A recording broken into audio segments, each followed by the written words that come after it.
Thank you. हौसलों में उड़ान है, पियाई सबके स्वागत में झुका आज ये सारा आसमान है।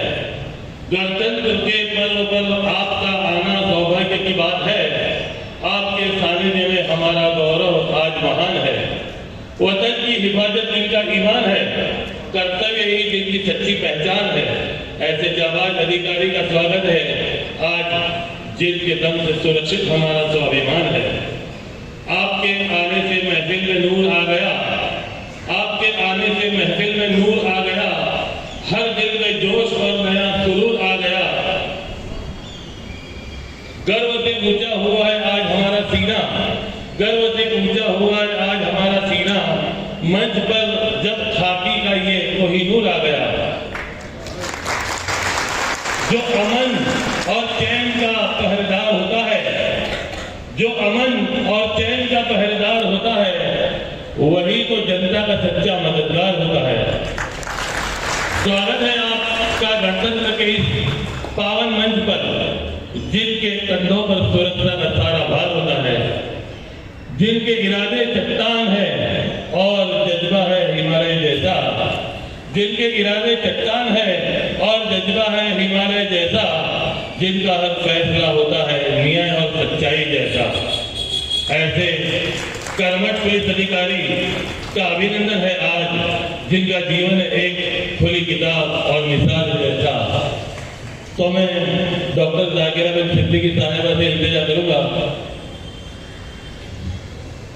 कि स्मृति सिन्हा आप ही गोसाई साहब का स्वागत करें। डॉक्टर जाकिरा बिन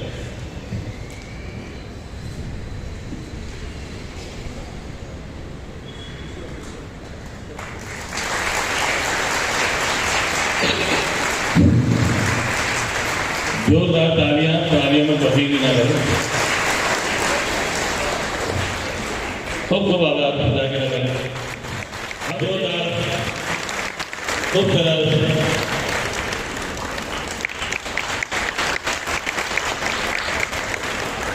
આનંદની ક્ષણ છે, કારણ કે આજે આપણે એવી પ્રતિભાશાળી અને સમર્પિત વ્યક્તિનું સન્માન કરવા એકત્ર થયા છીએ, જેમણે પોતાના જ્ઞાન, પરિશ્રમ અને સેવાભાવથી શૈક્ષણિક તથા સામાજિક ક્ષેત્રે નોંધપાત્ર યોગદાન આપ્યું છે।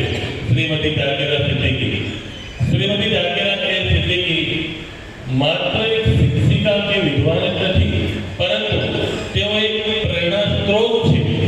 તેમણે પોતાના પસંદ કરેલા કાર્યક્ષેત્રમાં અસાધારણ સિદ્ધિઓ પ્રાપ્ત કરી છે અને શૈક્ષણિક ઉત્તમતા માટે સતત પ્રયત્નશીલ રહીને સમાજને દિશા આપવાનું કાર્ય કર્યું છે।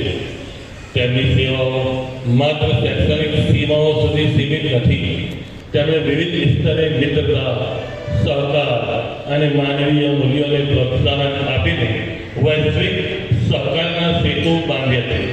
તેમનું કાર્ય એ સાબિત કરે છે કે સાચું જ્ઞાન સમાજને જોડે છે, વિભાજન નથી કરતું।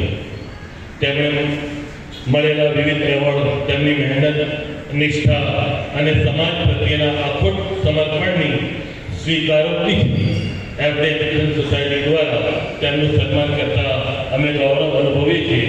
અંતમાં હું તથા આપ સૌના તરફથી શ્રીમતી જાકીરા સિદ્દીકીને હાર્દિક અભિનંદન પાઠવું છું અને તેમની આગામી યાત્રા વધુ સફળતા, સન્માન અને સેવાભાવથી પરિપૂર્ણ રહે તેવી શુભેચ્છા સાથે હું આપણા મહેમાન સફીભાઈ મણિયાર સાહેબને વિનંતી કરીશ કે તેઓ ડૉક્ટર જાકીરા બેનનું સન્માન કરે। શ્રી મણિયાર સાહેબ।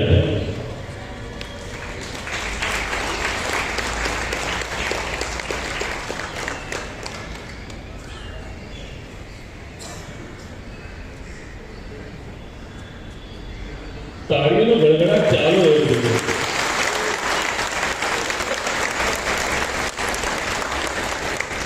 ખૂબ ખૂબ અભિનંદન જાકીરાબેન।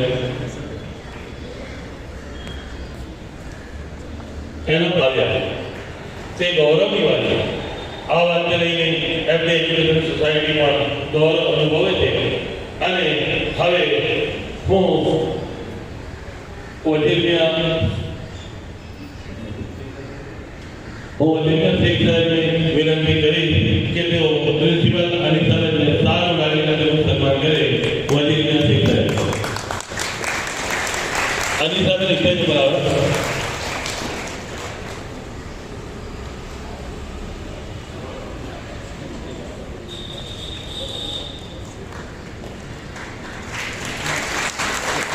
તાળીઓનો ગળગડાટ કેમ ઓછું થઈ ગયું છે?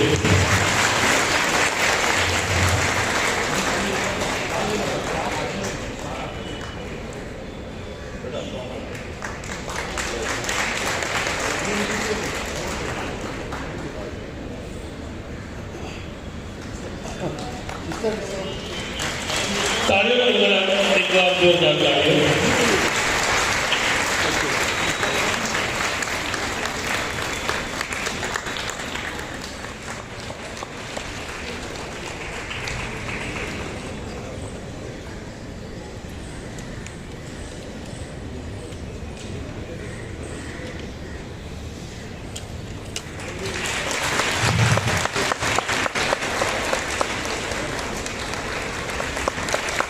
જોરદાર તાળીઓની ગળગડાટ ચાલુ રહેવું જોઈએ. ખૂબ ખૂબ જાગીર રહે.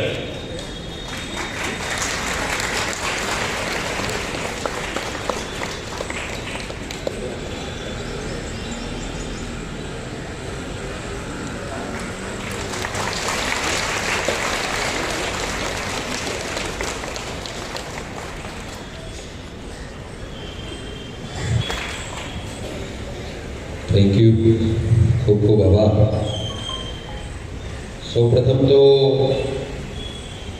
ગાયકવાડ હવેલીના પોલીસ ઇન્સ્પેક્ટર અને પોલીસ ઇન્સ્પેક્ટર કરતા સેવક તરીકે જ્યારે મને અહીંયા બોલાવવામાં આવ્યો છે ત્યારે હું તમામ શાળા પરિવાર અને ટ્રસ્ટીશ્રીઓનો ખૂબ ખૂબ આભારી છું કે એમને એવા પ્રકારના પ્રસંગમાં જ્યારે મને મુખ્ય અતિથિ તરીકે બોલાવ્યો છે કે જ્યારે એ વ્યક્તિ એમના માટે ખૂબ જ અગત્યના હોય એવું જ્યારે મને સન્માન આપવામાં આવ્યું છે એનો તમામનો ખૂબ ખૂબ આભારી છું. જેમ મણિયાર સાહેબ સાથે થોડી વાત થઈ, અગાઉ પણ જાકીરા મેડમ સાથે મારે વાત થતી કે 50 વર્ષ પહેલાં જે કોમી વાતાવરણ હતું અને એની અંદર મુસ્લિમ સમાજના બાળકો ભણવા તરફ જાય અને સાચો સમાજનો વિકાસ થાય, આવા પ્રકારની એક મનોમંથન, આવા પ્રકારનું જે મૂંઝવણ એક ઓટલા ઉપર બેસીને કેટલાક લોકોને થઈ અને આજે એ જ્યારે આગળ વધ્યું ત્યારે આજે જોઈ શકીએ છીએ કે આજે 50થી વધુ અલગ અલગ શૈક્ષણિક સંસ્થાઓનું આ જે વૃક્ષ છે વટવૃક્ષ બની રહ્યું છે. ત્યારે હું મણિયાર સાહેબ, ખારીક સાહેબ અને તમામ બોલી શક્યો હોય એમના નામ ન ખબર હોય તમામ આચાર્યશ્રી શિક્ષકગણોનો ખૂબ ખૂબ આભારી છું. સાથે સાથે મારો થોડો પરિચય આપું કે હું પણ 6 વર્ષ પ્રાઇમરી વિભાગમાં ટીચર તરીકે હતો ત્યારે હું એમને એ બીજું પણ અભિનંદન આપવા માંગુ છું ટ્રસ્ટીશ્રીઓને કે આપે જે પણ કંઈ એમ કહેવાય કે શિક્ષકગણ ભેગા કરેલા છે ખૂબ ખૂબ જ ઉદાત્ત છે. મંસૂરી સાહેબ સાથે કોઈ વિશેષ પરિચય નથી, પરંતુ એમની જે ટોક થઈ એની પરથી ખબર પડી કે વિદ્વાન વ્યક્તિ છે. જાકીરા મેડમ પરિચય છે, એનો શ્રી મેડમનો પણ પરિચય છે. તો આ પણ એક ખૂબ જ સારી વાત છે કે જે મનોમંથન 50 વર્ષ પહેલા હતું કે આપણે મુસ્લિમ સમાજના વિદ્યાર્થીઓને કેવી રીતે વધુ વધુ શિક્ષણ આપીએ, એ જ આ હાલમાં જે શિક્ષકગણો છે જેની પર તમે જવાબદારી ઢોળી છે એમનામાં પણ છે. એટલે ફરીવાર આ બાબતમાં પણ ખૂબ ખૂબ આભાર, તમામને શુભેચ્છાઓ. પવિત્ર પુસ્તક કુરાનમાં પણ કહ્યું છે કે જે દેશમાં આપણે રહીએ છીએ એ દેશની લોયલ્ટી એ આપણા માટે પ્રથમ વિષય હોય છે. રાષ્ટ્રાય સ્વાહા નામનો એક શ્લોક છે, એની અંદર પણ એનો અર્થ એવો છે કે આપણે જે પણ કંઈ મેળવીએ છીએ એમાં પ્રથમ હું સ્વાહા એટલે અર્પણ કરું છું, રાષ્ટ્રને અર્પણ કરું છું અને પછી હું એનો ભાગ ઉભો કરું છું. તો આ પ્રકારની જે ઉદાત્ત ભારતીય સંકલ્પના છે એના પરિપાક રૂપે જ્યારે આપણે ગણતંત્ર દિવસ ઉજવી રહ્યા છીએ ત્યારે હું અહીંયા અમારી તો પેઢી હવે આગળ ગઈ છે, પરંતુ નવી જે પેઢી છે વિદ્યાર્થીઓની અને જે અહીંયા હાજર નથી પણ એ તમામને હું એક બાબત માટે તૈયાર કરવા માંગુ છું. આપના ઉપર ખૂબ જ મોટા પ્રકારની જવાબદારીઓ છે. ગણતંત્ર દિવસ ઉપર જ્યારે આપણે રાષ્ટ્રને નેતૃત્વ આપીએ છીએ ત્યારે એક સમયે અમારી પછી વણિયાર સાહેબ, હું, ફારૂકી સાહેબ અને તમામની જગ્યાએ આપ નવો ફોર્સ ભવિષ્યમાં તૈયાર થાઓ એવી તમામને પણ શુભેચ્છાઓ છે. વ્યક્તિગત રીતે મને ખૂબ આનંદનો લાગણી થાય છે કે એનસીસી, મેં મેડમને કહ્યું કે થોડા દિવસ પહેલા જ અમારા મિસિસને એક ફોટો જૂનો મળેલો 2002નો, એની અંદર હું એનસીસીના ગણવેશમાં છું. એમને કહ્યું હતું કે તમે સોશિયલ મીડિયા ઉપર મૂકો છો તો આ મૂકો, કેટલાકને પ્રેરણા મળે. તો ફરીવાર મને ખૂબ આનંદની લાગણી થાય. અહીંયા હું પ્રેરણા આપવા નથી, પણ મને ખૂબ સારી પ્રેરણા થાય છે. મારા સ્કૂલની અંદર પણ આપણા વિદ્યાર્થીઓ આવે છે ત્યારે હું સ્પેશિયલ એનસીસી માટે તો અલગથી બાળકોને બોલાવી અને એમને કહું છું આપ જે ફિલ્ડમાં છો ને એ ફિલ્ડ, એનસીસીનું ફિલ્ડ તમારામાં એક સાચા રાષ્ટ્રવાદી વ્યક્તિનું નિર્માણ કરશે. આપ ચોક્કસ કોઈ વકીલ બની શકો છો, પોલીસ બની શકો છો, ઉદ્યોગપતિ બની શકો છો, પરંતુ એના કરતાં પણ સૌથી અગત્યનું છે એક સારા રાષ્ટ્રવાદી અને રાષ્ટ્ર વિશે વિચારનારા નાગરિક બનો. કારણ કે આજે આપણો રાષ્ટ્રમાં જે સમસ્યાઓ છે, જેની અંદર ગરીબી છે, આતંકવાદ છે, ભૂખમરી છે, આ બધી જ સમસ્યાઓ છે, શિક્ષણ છે, આ બધી જ સમસ્યાઓનો જો એક ઉપાય હોય, જે અંદર બેઠા ત્યારે વાત થઈ હતી કે એ એકમાત્ર ઉપાય છે અને એ છે શિક્ષણ. અને એમાં પણ આ કદાચ કોઈ પરિચય હોય મારો, તો હંમેશા મેં મારા પોલીસ સ્ટાફને પણ કહેલું છે કે શક્ય છે પોલીસની ભૂમિકા એટલી હાર્ડ છે, વધારે નોકરી છે, ક્યાંક ને ક્યાંક તમને પણ પરેશાન હશો, રજા ન મળી હોય, પોલીસ વિભાગની વાત કરું, એવા સમયે તમારી પાસે ક્યારેક કોઈ આવે છે મદદ માટે, તો ક્યાંક ને ક્યાંક એવું થાય છે. आपके जलसे के गए गोसाई साहब, इस इदारे के वाइस चेयरमैन फारूकी साहब, डायस पर बैठे हुए डिग्नेटरीज और डिग्नेटरीज ऑफ द डायस.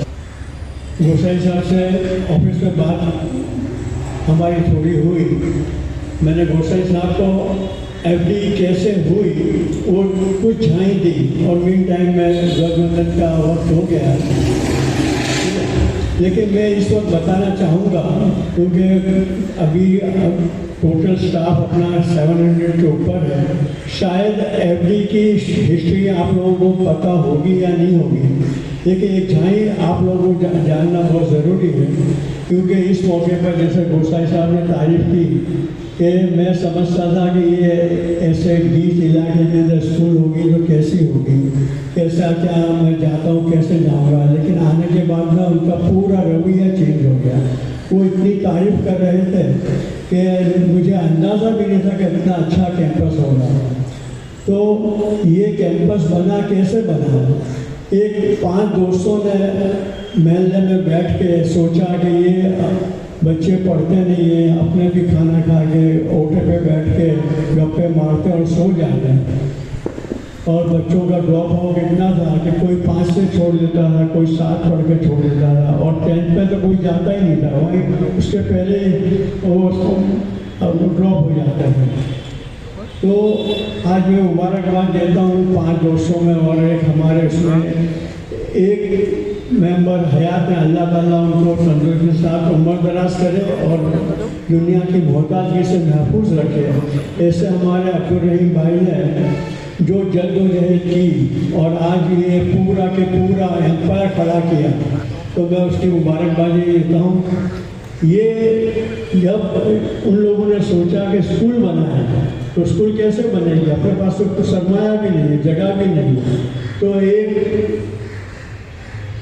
कब्रिस्तान के मज़ार के मताब के अंदर थोड़ी जगह थी, वहाँ हम लोगों ने ट्यूशन क्लास शुरू की. उन्होंने ये शर्त रखी कि देखो कोई पॉलिटिकल बात मत करना, सिर्फ ट्यूशन. और वो ट्यूशन में से अब इतने लोग मुतासिर हुए कि हमारे बच्चे पढ़ते नहीं थे, पढ़ने लगे और 10th तक भी गए और 10th के बाद में कॉलेज भी जाने लगे. सबने इसरार किया स्कूल बनाओ, स्कूल बनाओ. और स्कूल भी कैसे बनाई? मस्जिद के किनारे पर खड़े रहकर झोली फैला के लोगों को बोले उनको स्कूल बनाने कुछ डोनेशन दो. कोई 100 रुपये देता था, कोई 5 रुपये देता था, कोई 10 रुपये देता था. ऐसा भी वक्त आया कि भाई मस्जिद के किनारे पर खड़े रह के या कोई त्यौहार के दिन टी स्टॉल लगाते हैं, फी सबिलिल्लाह टी स्टॉल।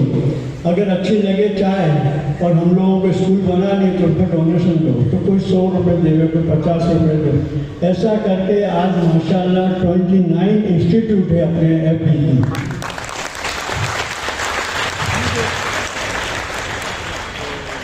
और English medium, Gujarati medium, Urdu medium, 5 colleges है अपने पास माशाल्लाह, 2 science college, arts college, commerce college. तो ये सब माशाल्लाह उनकी दूरंदेशी। और जब मैं यहाँ आज आया, मुझे मोइन वीडियो तो भेजते थे कि हम ऐसा बनाते, लेकिन अंदाज़ा नहीं था कि वो जैसे अपने मंसूरी साहब ने बोला कि इसको ऑडिटोरियम बोलना या सभाखंड बोलना, हकीकत में आने के बाद में ये पूरा एक ऐसा लगता है कि कहाँ पे आ गए। तो मोइन को भी मैं मुबारकबाद देता हूँ माशाअल्लाह, इतनी जद्दोजहद करके, रात के उजागरे करके इतना परफेक्ट काम किया है कि ऐसा लगता है कि ये तो पहले से कुछ यानी वो अलाउद्दीन के जादू सराय में उसको बोलते हैं भाई महल लिया, वो महल रातों रात तैयार हो जाता है। ऐसा ये माशाल्लाह शहर तैयार हो गया। आगे यहाँ पे हम बहुत काम कर सकते हैं, बहुत इवेंट कर सकते हैं। और माशाल्लाह ये इतने, मैंने गोसाई साहब को बोला कि हमारे यहाँ करीब 18,000 बच्चे पढ़ते हैं, 700 plus teaching and non teaching staff है, और सब इतना एकजुट हो गए, फैमिली हो के काम करते हैं। अल्लाह ये मोहब्बत अपनी एफडी में कायम रखे और बच्चों की बहबूदी का काम अपना चालू रहे। और मैं